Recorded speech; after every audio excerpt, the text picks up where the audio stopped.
बेवफा तू निकललू रे, दिलवा तोड़ के चल गईलू लन। हमरा के अकेला छोड़ के गैर के संग मुस्कैलू लन।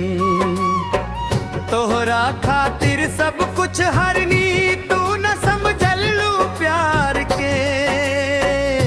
बेवफा तू निकललू रे, दिलवा तोड़ के चल गईलू।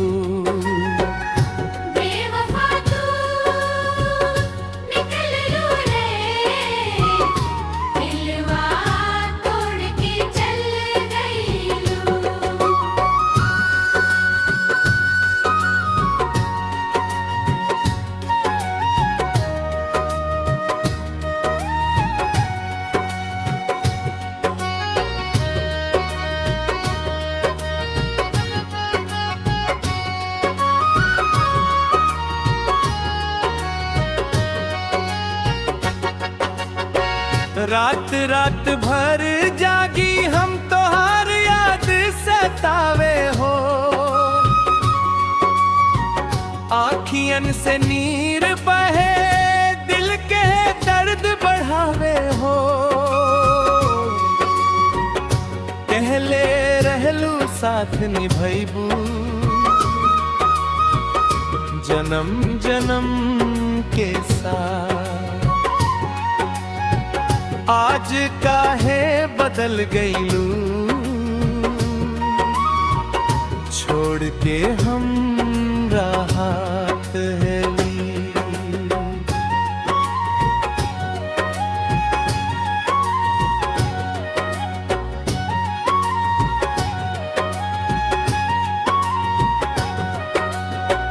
तोहरे नाम के चिट्ठी अभियो दिल में रख ले पानी आइलू। टूटल सपना के टुकड़ा आँखियों में देख ले पानी ओ। प्यार साच रहे हो खुदा, झूठ तोहार वादा रहे। हम ता तोहरे हो गइलनी, तू किसी और के हो गइलू रंगी।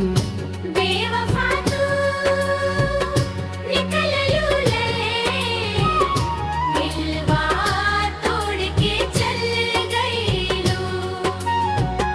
हमरा प्यार के भुला के गैर के दिल में बस गईलू। अब ना करब प्यार